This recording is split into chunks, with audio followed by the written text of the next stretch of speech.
Hey, this is Ron from Empire Extreme, hanging out with Bobby from Saliva. How's it going, man? Good, man. How's the I've tour never going? seen that app. That is so cool. Everybody loves this app. It's the old school tape recorder. Right, that's amazing. I think I've had every band go, oh my god, I remember the old school Yeah, tape and record. I'll have to get this. This is way cool. Okay. But so far, how's the tour going so far with Johnny Cool guys? It's going great, man. We're like 7 shows in or so. It's been awesome. Yeah, those guys are great. Love being around them. And Adelita's Way dudes are good and cool. And Any Given Center, great dudes. Yeah, everyone's good. Yeah.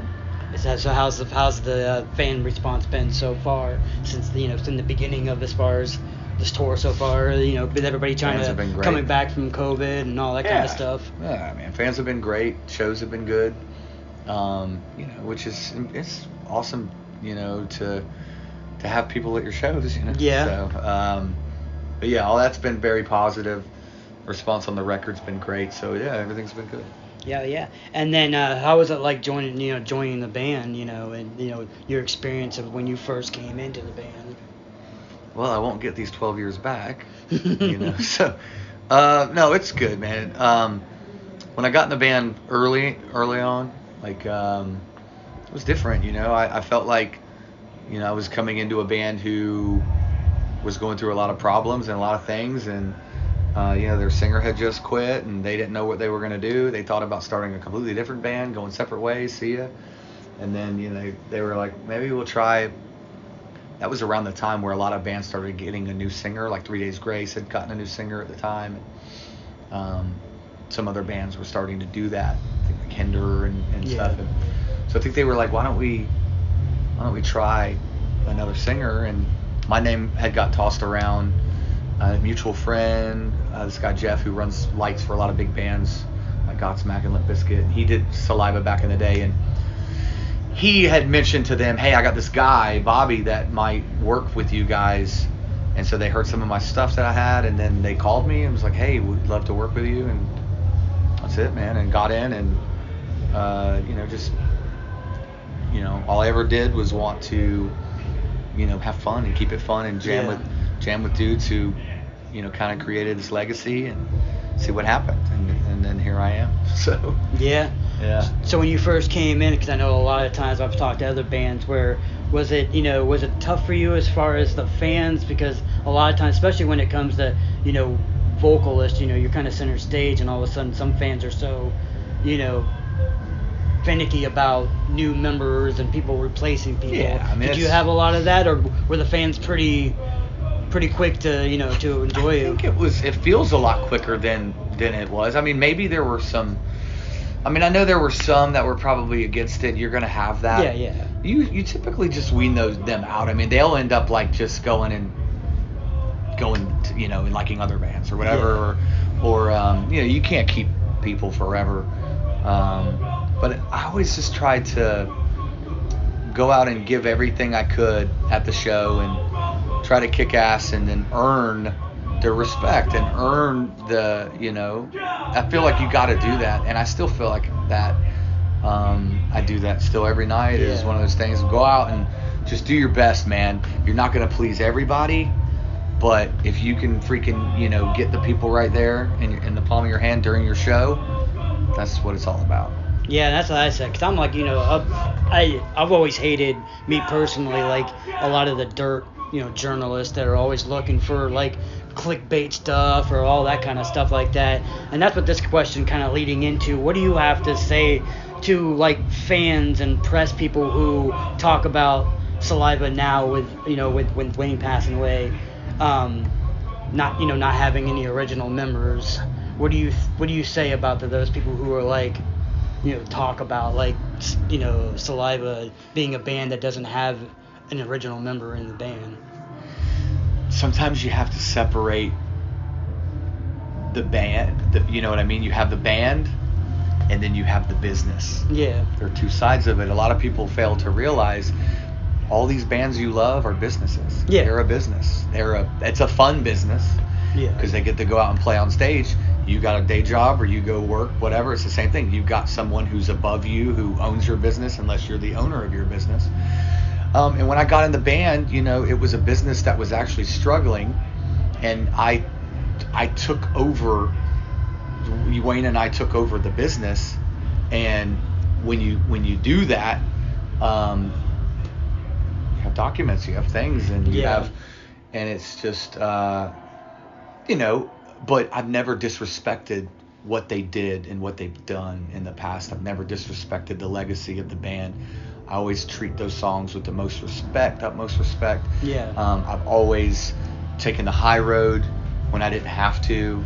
That's just who I am. I'm a good person. I try to be a good person all the time and take the high road in things. And but this is a business, and people will try to screw you, and people will try to take advantage of you. And I spent 12 years of my life, I could have been at home with my kids, doing TV music and doing other stuff.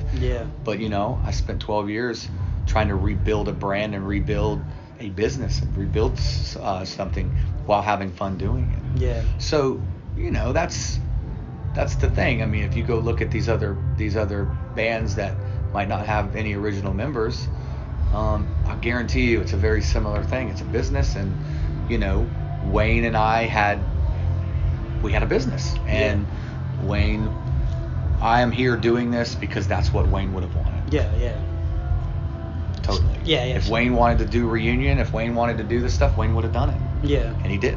So. Speaking of that, like that, I always ask people when members have passed away, if you want to share a funny story or something that's not as personal with Wayne that you can think of on top of your head that you would like to share. He was the funniest guy on the planet, dude. He was hilarious.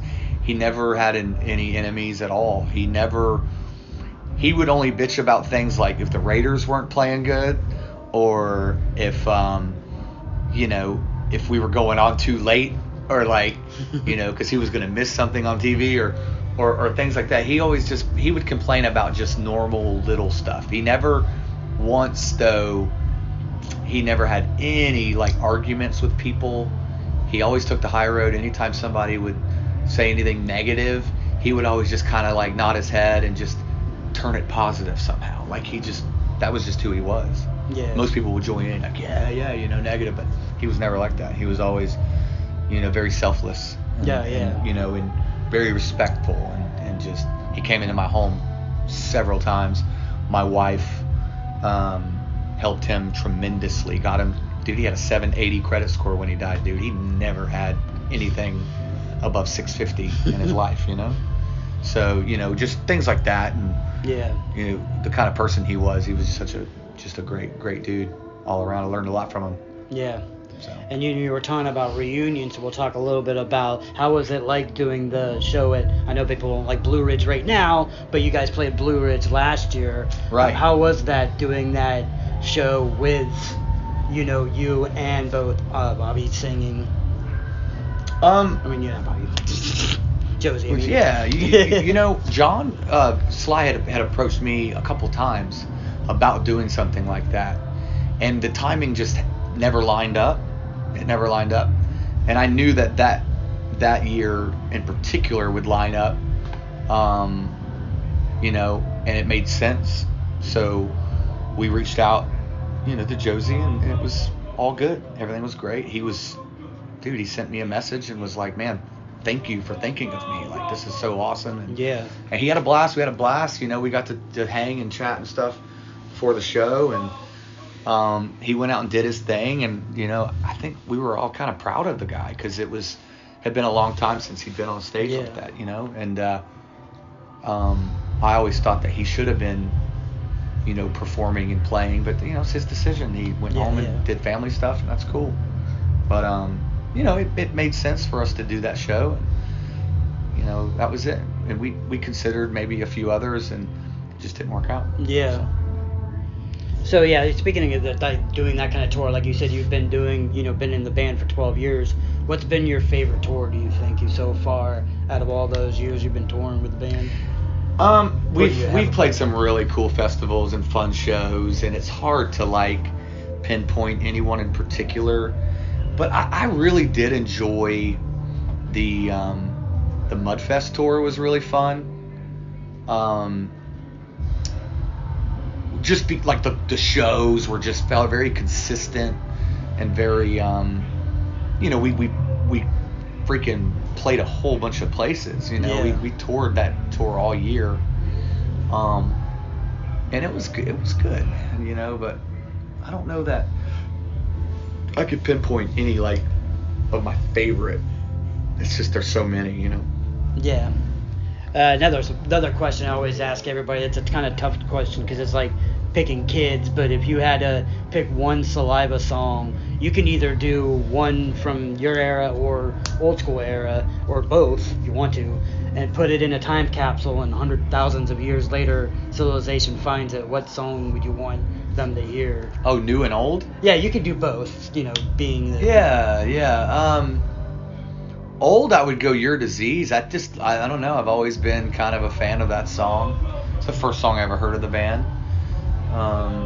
Heard from the band. And then as far as new songs go, I'll go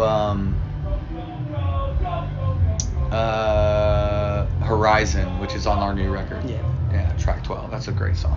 Awesome. And then being the time now it's starting to be the fall time, I always ask this: what's your favorite horror movie or Halloween movie to watch? Okay.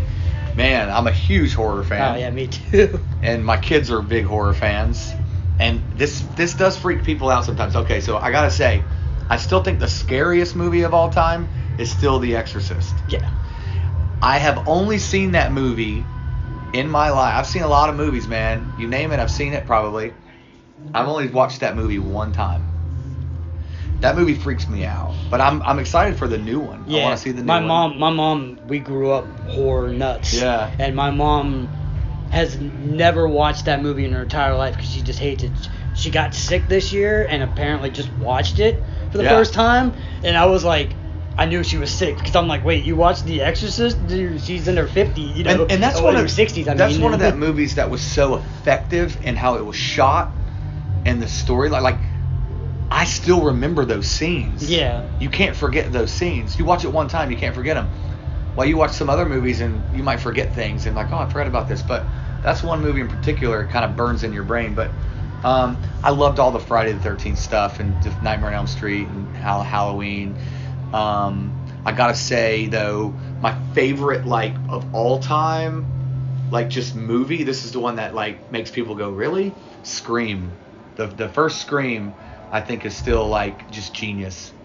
Oh yeah, because it was something that hadn't been done at that time. And it's just super realistic. Yeah, like yeah. just that could happen, you know, and it just felt, you know, with the two killers and you didn't realize it was two killers and the mask and the whole thing, the school, everything about it just felt real to me.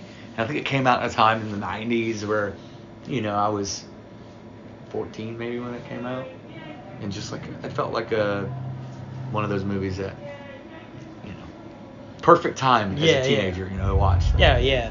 What about it? I always ask too. What about like an obscure movie, like obscure horror movie, like, you know, obviously everybody loves like like Terrifier or something. Or? Yeah, something more like that. A lot of people wouldn't maybe have heard as much. Where, you know, everybody knows Halloween, everybody knows Friday the 13th, but a horror movie that you like that might not be as popular or as big, you know, in the world other than horror. That'd be a question for like my kids, because like they watch everything like that. We watch stuff.